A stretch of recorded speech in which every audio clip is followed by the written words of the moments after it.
Festival जिसका हम सभी को बेसब्री से इंतज़ार रहता है और किसी भी फेस्टिवल को लेकर हम बहुत ज़्यादा एक्साइटेड रहते हैं। चाहे फिर वो घर की साफ़ सफाई करना हो, सजाना संवारना हो या फिर पूरे परिवार के साथ मिलकर किसी भी त्यौहार को एंजॉय करना हो। जबकि हमें ये भी पता होता है कि असल में हमारे लिए कोई भी फेस्टिवल जैसा नहीं होता। फेस्टिवल यानी घर के काम।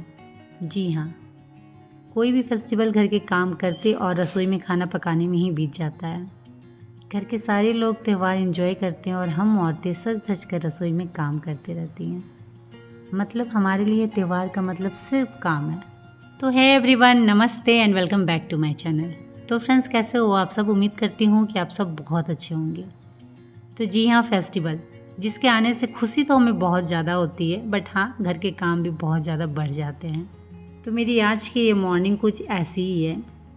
फेस्टिवल है, साथ ही साथ बहुत सारे काम भी करने हैं, तो इसीलिए अपने टाइम से उठ गई। अपना जो मॉर्निंग का रूटीन है वो मैंने फॉलो कर लिया है और अब बारी थी घर का जो क्लीनिंग वाला रूटीन है उसे कंप्लीट करने का। वैसे आज की मॉर्निंग रूटीन में ना एक और बड़ा चेंजेस है। जब भी मैं सुबह उठती थी तो अपना मी टाइम एंजॉय करने के बाद सबसे पहले बच्चों का नाश्ता रेडी करती थी, चाहे बच्चों के स्कूल हो या फिर ना हो। लेकिन आज मैंने अपनी डेली रूटीन में थोड़ा सा चेंजिंग किया है, क्योंकि क्या होता है ना, जब हम कोई भी काम करते हैं ना तो सबसे पहले ये भी देखते हैं कि किस काम को करना ज़्यादा ज़रूरी है और किस काम को हम बाद में भी कर सकते हैं। तो आज कुछ ऐसे ही है। आज बच्चों के स्कूल नहीं है, बच्चों की छुट्टियां हैं, क्योंकि आज पता है आप सभी को विश्वकर्मा पूजा है और साथ ही साथ तीज का संजोत भी, दोनों चीज़ एक साथ है। तो बच्चों की छुट्टियां हैं, बट क्या होता है ना, विश्वकर्मा पूजा रहता तो भी कोई नहीं, चलो ठीक है, बट आज संजोत है। तो संजोत के दिन क्या होता है ना, हमारे यहाँ कि किचन में आप घुसोगे तो नहाकर ही घुसोगे। खाना जो भी बनेगा, नाश्ता खाना जो भी बनेगा वो नहाकर ही आप बनाओगे और किचन आपका बिल्कुल साफ़ सुथरा होना चाहिए। तो आज मैं बिना नहाए नाश्ता नहीं बना सकती हूँ और आज जो भी नाश्ता खाना जो भी बनेगा बिना लहसुन प्याज के और बिना सरसों तेल के, मतलब एकदम शुद्ध सात्विक खाना आज बनेगा। तो इसीलिए आज मेरी फर्स्ट प्रायोरिटी थी कि सबसे पहले उठकर मैं अपनी किचन को अच्छे से क्लीन करूं। वैसे तो मुझे ये काम रात में ही करना था, लेकिन रात काफ़ी ज़्यादा हो गई थी ऐसे ही घर के काम करते करते और मैं बहुत ज़्यादा थक गई थी। क्या होता है ना, सुबह आप बहुत ज़्यादा एनर्जेटिक रहते हो, बट जैसे जैसे दिन ढलता है ना आप थकते जाते हो। जो काम हम सुबह में करते हैं ना वो आप शाम में नहीं कर पाओगे। जैसे सुबह में हम इतने सारे काम कर लेते हैं, क्लीनिंग, डस्टिंग, मॉपिंग, घर का खाना भी साथ में बन रहा है, सब कुछ कर लेते हैं, बट वही काम अगर आप शाम में चाहो ना तो आप थोड़ी ही देर में थक जाओगे, क्योंकि बॉडी जितनी सुबह एनर्जेटिक रहती है ना, शाम में उतनी ही सुस्त हो जाती है। जैसे जैसे सुबह से शाम होती है, जैसे दिन ढलता है, वैसे वैसे ही हमारी थकान भी बढ़ती जाती है। तो इसीलिए मॉर्निंग में बहुत सारे ऐसे काम होते हैं ना जो सिर्फ मॉर्निंग में हो सकते हैं, शाम में आप चाहो ना तो चाहकर भी नहीं कर सकते हो। अगर करोगे भी ना तो आप थकने लगोगे तुरंत में ही। तो रात में इतनी ज़्यादा थक गई थी कि फिर किचन क्लीन करने का मन ही नहीं किया। बस मैंने जो बेसिक क्लीनिंग होती है वो किया और उसके बाद मैंने छोड़ दिया था। तो इसीलिए आज अपनी रूटीन से थोड़ा सा पहले उठी हूँ ताकि फटाफट ये किचन क्लीनिंग वाला काम कंप्लीट कर लूँ। और वैसे भी अभी सब सोए हुए हैं ना, तो निश्चिंत से मैं अपना काम कर सकती हूँ। अगर बच्चे उठ जाएंगे, ये उठ जाएंगे, तो फिर थोड़ा सा डिस्टर्बेंस होना ही है। और क्लीनिंग वाला जब काम आप करो ना तो बिल्कुल लगता है कि एकदम शांति से करो, एक लगातार, बिल्कुल बीच में कोई डिस्टर्बेंस नहीं होनी चाहिए। तो इसलिए मैंने उठते के साथ ही थोड़ा सा अपना मी टाइम एंजॉय किया और उसके बाद किचन के क्लीनिंग में लग गई थी।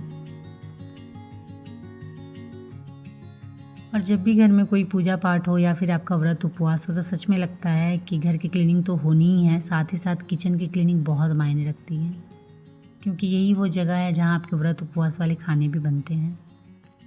तो इसकी साफ़ सफाई तो बहुत ज़्यादा मैटर करती है। तो इसीलिए आज उठते के साथ ही मेरी फर्स्ट प्रायोरिटी थी किचन की क्लीनिंग। तो चलिए फटाफट किचन को क्लीन कर लेते हैं। तो लाइन बाय लाइन एक एक करके मैं सब चीज़ को अच्छे से क्लीन कर रही हूँ। और किचन की क्लीनिंग में ना एक चीज़ बहुत मैटर करती है कि आपने सॉल्यूशन क्या रेडी किया और किसकी हेल्प से आप किचन को क्लीन कर रहे हो। तो मैं यहाँ किचन की क्लीनिंग कर रही हूँ, गर्म पानी और बेकिंग सोडा का मैंने लिक्विड रेडी किया था, उसकी हेल्प से, और बहुत अच्छे से क्लीन होता है आपका किचन। जितनी भी चिकनाई है ना वो बिल्कुल दूर हो जाती है और जो चिपचिपे रहते हैं ना ऑयल के दाग धब्बे, वो भी बिल्कुल तुरंत में गायब हो जाने हैं। टाइम भी कम लगता है और मेहनत भी कम लगती है। तो इस तरीके से अगर आप बीच बीच अपनी किचन की क्लीनिंग करोगे ना तो एक बार में अगर आप डीप क्लीनिंग भी कर रहे हो ना तो बिल्कुल टाइम नहीं जाना है, ना ही बहुत ज़्यादा मेहनत लगने वाली है। तो बस सब लास्ट में एक साफ़ कपड़ा लेकर गैस को, काउंटर टॉप को पूरे अच्छे तरीके से क्लीन कर ले रही हूँ, साफ़ कर ले रही हूँ, ताकि जो संजोत वाला खाना है वो मैं अच्छे तरीके से यहाँ बना पाऊँ। तो किचन क्लीन था, बस थोड़े बहुत किचन में बर्तन थे और सिंक वाला एरिया, ये दोनों मुझे क्लीन करना था अभी। और अभी बहुत ज़्यादा हड़बड़ी हो गई है क्योंकि बच्चे उठ गए हैं और आज विश्वकर्मा पूजा भी है ना, तो उसकी भी तैयारी करनी है। तो बच्चे उठ के ब्रश व्रश करके वो जा रहे हैं नीचे साइकिल धोने। आज जब तक वो भी पूजा नहीं करते ना तब तक वो भी नाश्ता नहीं करते हैं, तो इसलिए और ज़्यादा हड़बड़ी हो गई। फटाफट मैं इधर से निश्चिंत होती हूँ, उसके बाद फिर पूजा की जो तैयारियाँ हैं वो भी करनी है और साथ ही साथ फिर मुझे नाश्ता भी बनाना है क्योंकि बच्चे उठ गए हैं ना, तो उनका काम एक बार हो जाएगा तो फिर वो खाने के लिए शोर मचाना स्टार्ट कर देंगे। इसलिए मुझे फटाफट उनके लिए अच्छा सा नाश्ता रेडी करना था, क्योंकि जिस दिन बिना लहसुन प्याज का खाना बनता है ना उस दिन भी थोड़ी सी हेडेक होती है कि क्या बनाओगे, किस तरीके से बनाओगे, क्योंकि बच्चे थोड़ा सा आनाकानी करते हैं खाने में। तो अगर बिना लहसुन प्याज का भी खाना आप बना रहे हो तो थोड़ा सा सोचना ही पड़ता है कि क्या बनाओ, कैसे बनाओ, ताकि बच्चे अच्छे से खाएँ।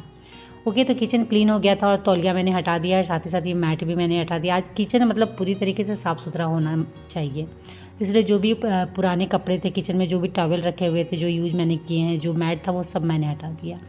और यहाँ पे युग रेडी हो गया था अपनी साइकिल धो के। हाँ, ये निकले हुए थे अपनी गाड़ी धोने के लिए और इधर मैं लगी थी फटाफट जो भी थोड़े बहुत घर की क्लीनिंग होती है, बेसिक क्लीनिंग, वो करने कि फटाफट मैंने कर लूँ। क्योंकि जिस दिन आपके काम ज़्यादा होते हैं ना उस दिन आप देखना टाइम यूँ पार होता है, मतलब आपको पता भी नहीं चलेगा और टाइम निकल जाएगा और आपके काम भी पूरे अच्छे से नहीं हुए रहते हैं। तो इसलिए कुछ ज़्यादा ही हड़बड़ी हो गई है, तो फटाफट करती हूँ सफाई जो भी बेसिक क्लीनिंग होती है। बट हाँ, ये एक फ़ायदा ज़रूर होता है, जब भी आप डेली बेसिस पे क्लीन करते हो ना, तो अगर इस तरीके एक दिन आपके ऊपर ज़्यादा लोड आ गया हो या फिर ज़्यादा काम आ गए हो ना, तो ज़्यादा प्रॉब्लम नहीं होती है, क्योंकि आप डेली जो बेसिक क्लीनिंग है वो कर रहे हो। तो इसीलिए एक दिन बहुत ज़्यादा आपको क्लीनिंग पे ध्यान देना नहीं होता है कि आज मैं ये नहीं करूँ, वो नहीं करूँ तो दिक्कत हो जानी है, ऐसा नहीं होता है। थोड़ी बहुत क्लीनिंग करके आप निकल सकते हो। तो बच्चों का बेडरूम मैंने सेट कर दिया था और सबसे ज़्यादा मेसी रूम यही रहता है, इसलिए मैंने शुरुआत यहीं से की थी क्लीनिंग की, ताकि ये रूम क्लीन हो जाए, बाकी तो फिर मैं आराम से ईजिली कर लूँगी। और इधर बच्चे हो गए थे रेडी पूजा के लिए और मेरा काम अभी भी थोड़ा बहुत बाकी है, मैंने नहाया भी नहीं है अभी और मुझे जल्दी स्पीड से करना होगा। तो चलिए मैं थोड़ा सा पूजा भी आप लोगों को दिखा देती हूँ। तो ये है तीनों बच्चे और ये है मेरे देवर। और बच्चे बहुत ज़्यादा एक्साइटेड है, और होता ही क्या है ना, कुछ भी नई चीज़ अगर बच्चे सीख रहे हैं ना तो वो बहुत ज़्यादा एक्साइटेड होते हैं उस चीज़ को सीखने में। और पूजा पाठ बच्चों को सिखाना बहुत ज़रूरी होता है। घर के ऐसे कुछ रिचुअल्स होते हैं ना जो बच्चों को सिखाना, उनमें डालना बहुत ज़्यादा ज़रूरी होता है। ये है युग जो कि हाँ अगरबत्ती दिखा रहा है और आप देख सकते हो कितना ज़्यादा प्यारा लग रहा है। तो सच में हमारे घर में जो रामनवमी की पूजा होती है या फिर जो विश्वकर्मा भगवान की पूजा होती है ना, वो हम इन्हें ही देते हैं कि आप ही करो, क्योंकि बहुत ज़रूरी हो जाता है कि घर के जो रीति रिवाज, जो संस्कार हैं वो बच्चों को आप दो, वो बच्चों में आप भरो, ताकि आगे जाके जो आपकी परंपरा है, जो आपके संस्कार है, वो बच्चे आगे लेके बढ़े। तो बच्चे उधर पूजा कर रहे थे, तब तक मैं फटाफट घर के काम करके शावर मैंने ले लिया था, क्योंकि मुझे भी अभी घर में पूजा करनी है और उसके बाद नाश्ता तो बनाना ही बनाना है। तो चलिए फटाफट चलते हैं, घर वाली पूजा सबसे पहले कर लेते हैं और उसके बाद फिर नाश्ता बनाऊँगी।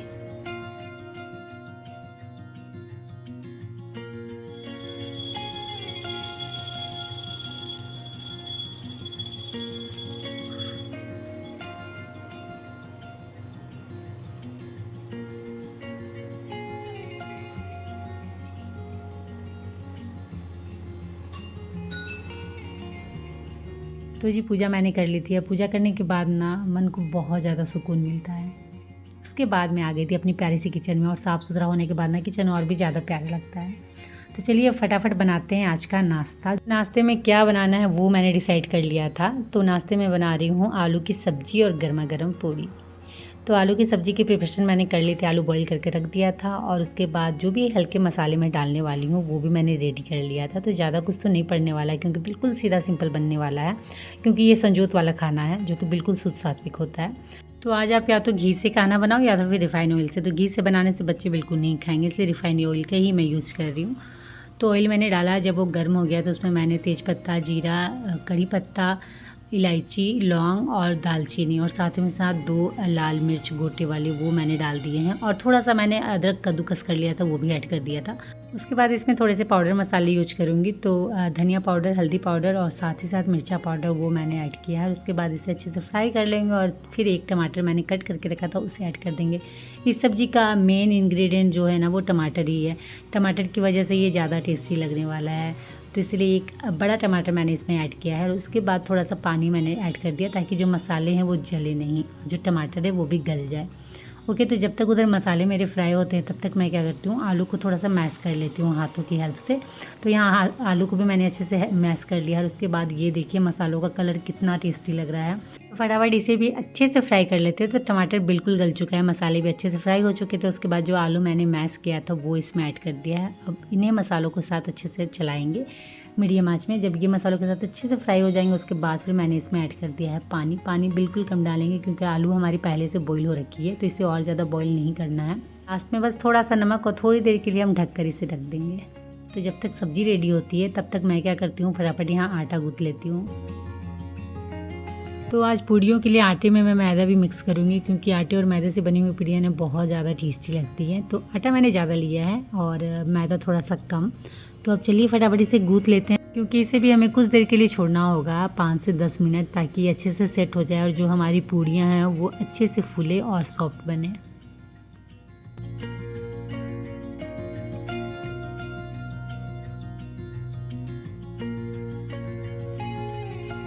तो आटा गूँथ कर थोड़ी देर सेट होने के लिए छोड़ दिया है। तब तक देखते हैं इधर सब्ज़ी। तो सब्ज़ी एकदम परफेक्ट बनकर रेडी है, बहुत अच्छी खुशबू आ रही है, सब्ज़ी बहुत ज़्यादा टेस्टी बनी है। ओके, तो सब्ज़ी तो रेडी हो गई है और अब चलिए बैठाते हैं ये फ्राई पैन और इसमें बनाने वाली हूँ मैं गर्मा गर्म पूड़ियाँ।